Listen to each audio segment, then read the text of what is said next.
todos e a todas a mais esse episódio de Líderes em Gestão a Sério, o episódio 5, que trata sobre accountability, senso de dono e engajamento no trabalho no ambiente híbrido. Hoje nós vamos falar de duas coisas que podem te ajudar muito no maior desafio que a história do trabalho já vem enfrentando, que é a questão do trabalho híbrido. Muitas companhias possibilitaram com que os seus colaboradores pudessem apontar qual é o melhor tipo de relação que eles encontram com o seu trabalho a partir de então. Estou me referindo a um modelo presencial, a um modelo híbrido ou ao modelo home office. A maioria das pesquisas apontaram os colaboradores desejando permanecer no modelo híbrido de trabalho. Mas e agora? Como liderança, como é que tu vem estabelecendo uma atuação até então? E como é que tu vai continuar, como é que tu vai estabelecer uma relação dentro do modelo híbrido que passa a ser uma realidade e não um momento de transição entre uma situação sanitária que a gente está vivendo? Eu tenho uma boa notícia para ti, o accountability pode te ajudar nessa gestão e de obter melhores resultados das melhores pessoas. Verdade? Essa nossa jornada aqui vai tratar sobre a segunda dimensão do accountability, que é o own it, que é o tomar posse, o de responsabilizar-se pelos resultados.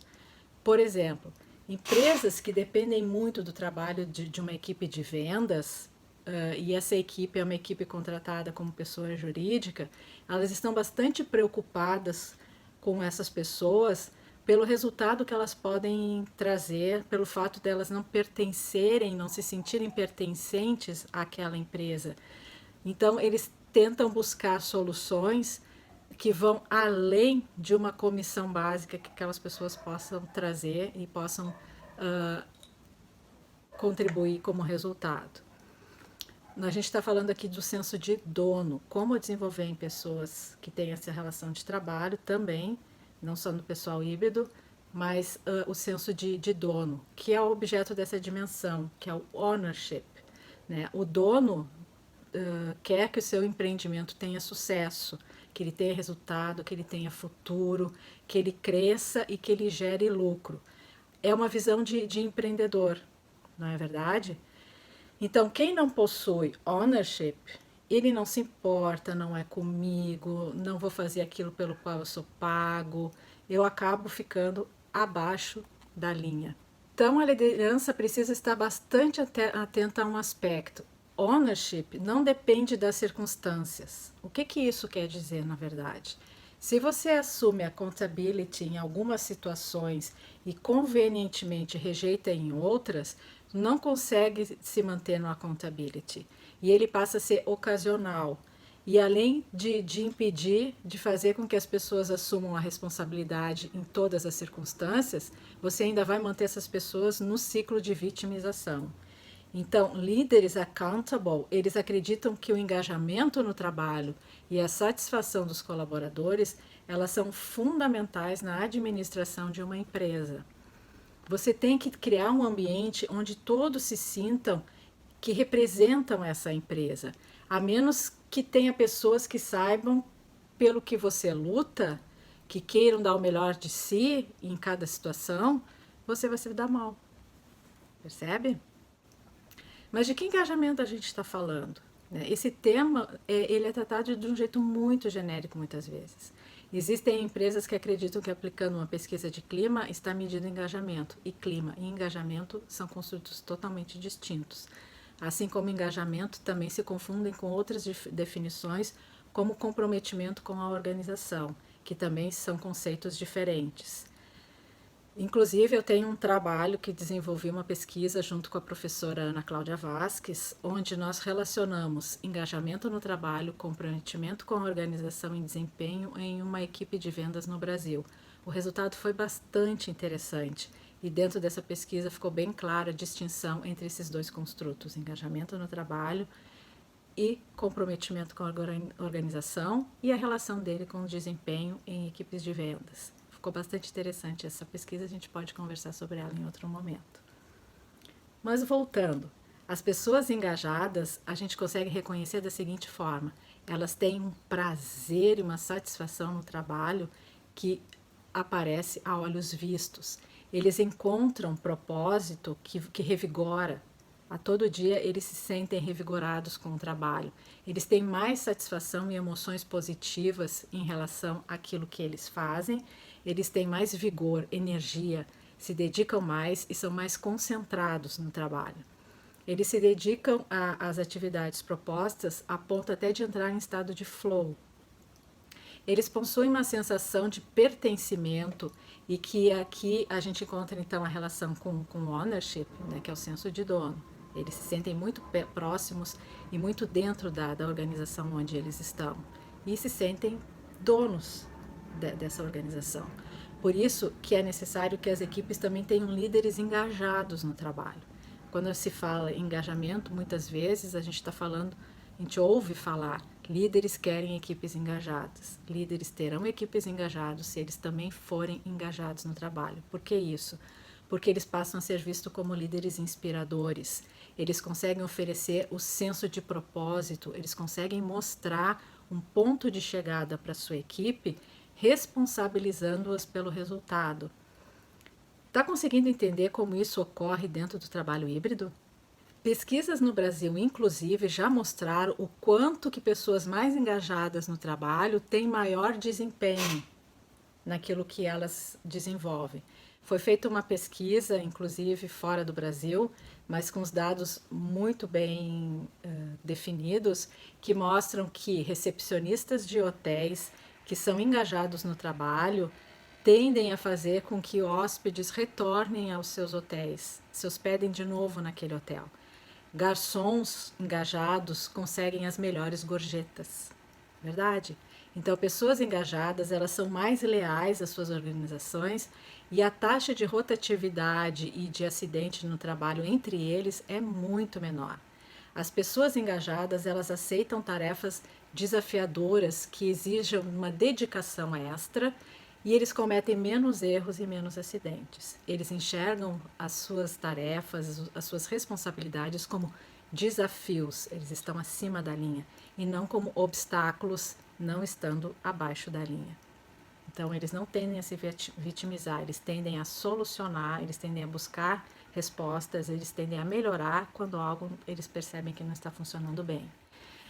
Eles têm mais motivação e eles acabam imprimindo um esforço maior nas suas atividades e se divertem muito trabalhando. São aquelas pessoas que conseguem rir até mesmo quando eles fazem alguma coisa que não deu certo, ou quando eles fazem um jogo de tentativa e erro e dá erro. Eles aprendem com aquilo, mas sem perder as emoções positivas.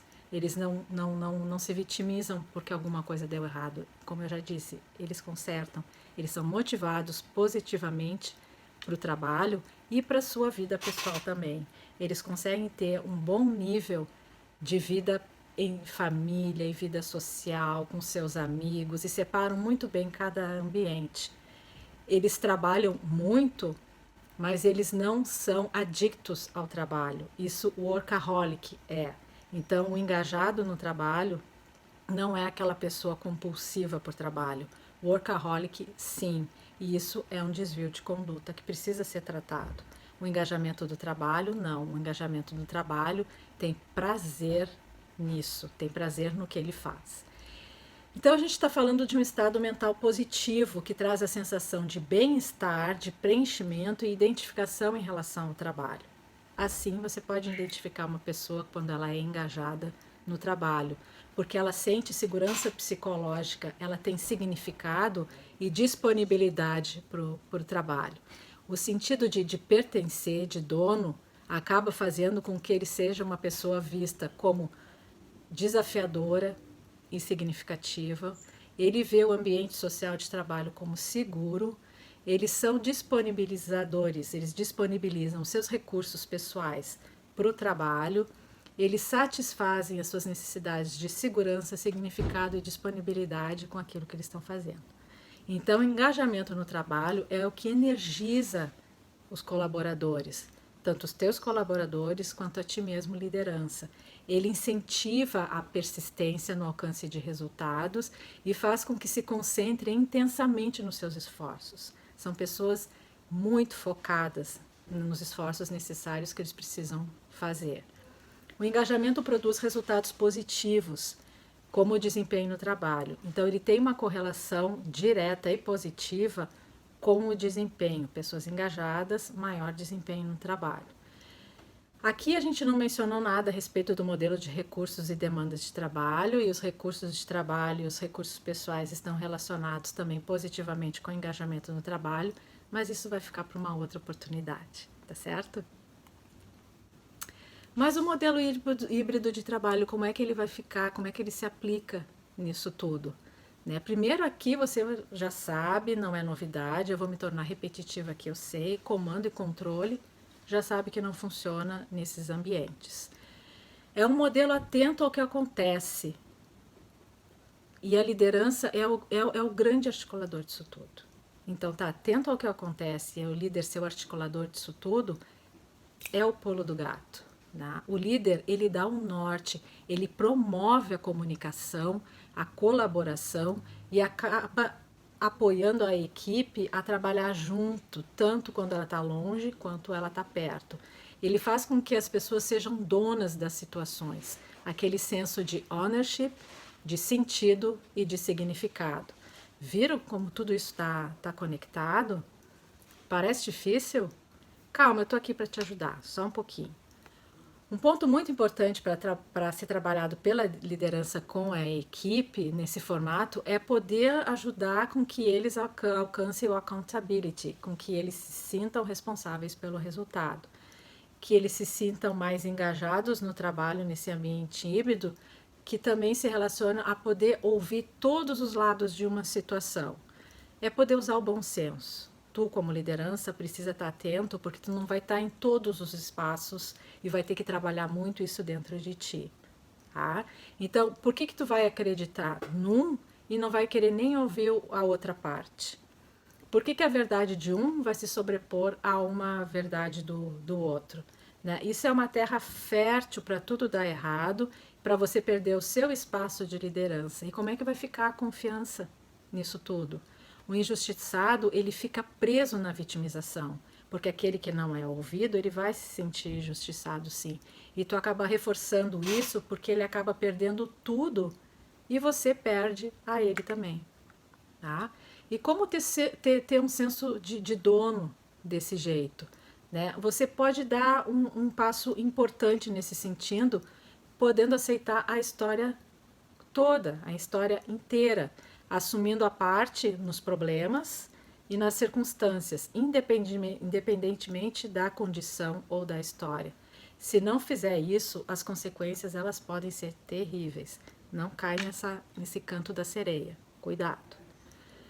Então, ownership é a capacidade de poder conectar situações atuais com o que você fez e com circunstâncias que ainda você vai viver, com circunstâncias futuras. Se você não vai conseguir relacionar, nunca vai ser capaz de assumir uma situação e resolver essa situação. E se você não é parte do problema, você acaba também não sendo parte da situação.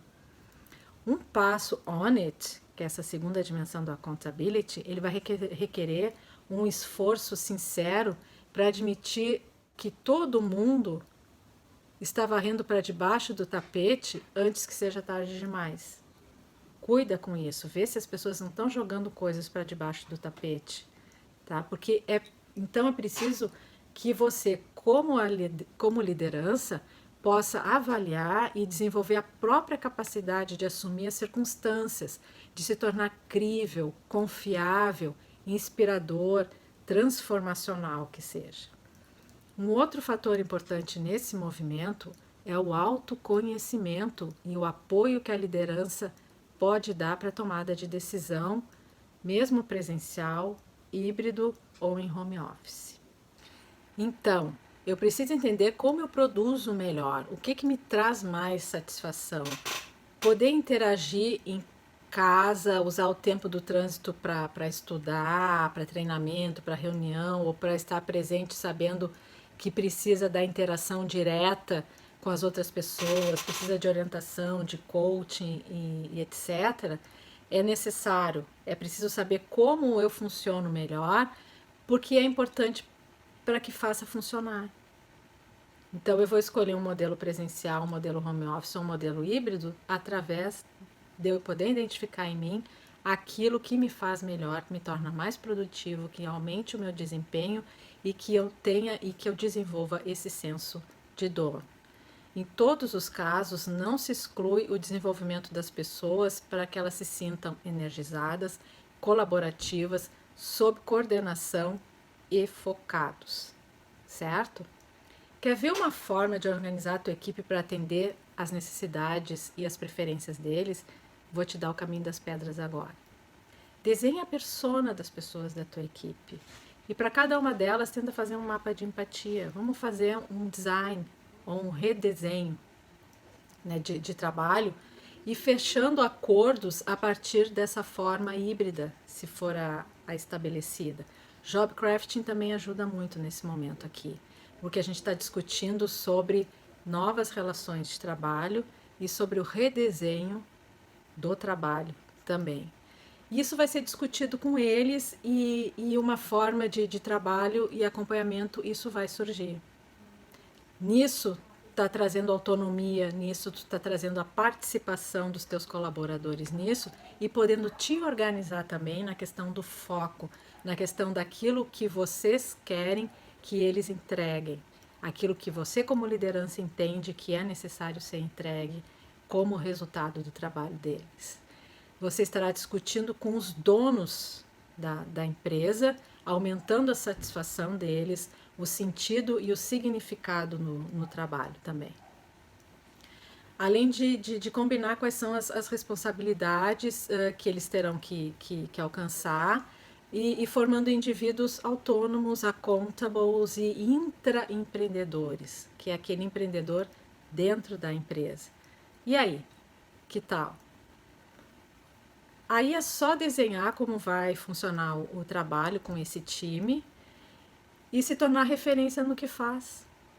Não é isso também que muitos líderes desejam, poder ser referência naquilo que faz, tomando algumas ações nesse sentido, ajudando a tua equipe a chegar nesse ponto, tu vai se tornar uma referência tanto para a tua equipe quanto para o mercado com que tu atua. Percebe como isso também é um foco em resultados? E o quanto isso pode te ajudar muito no trabalho e na adaptação a esse novo modelo de trabalho que está chegando? Então eu quero te dar um desafio. Experimenta. Se precisar, me chama para a gente trocar ideias, para a gente trocar experiências, para colocar isso em prática. Tá certo? Só experimentando vai saber se isso pode ser uma das alternativas que eu estou te mostrando agora, como esse passo que eu mostrei, esse caminho das pedras, para resolver essa questão de como te organizar no meio do trabalho híbrido da melhor forma, onde tu consegue desenvolver o senso de dono nos colaboradores e aumentar cada vez mais o teu espaço de liderança e os resultados que tu entrega. Gostou do vídeo de hoje? Então deixa o teu comentário na rede que tu está ouvindo e vendo esse vídeo. Me procura para a gente trocar ideias, para a gente trocar experiências.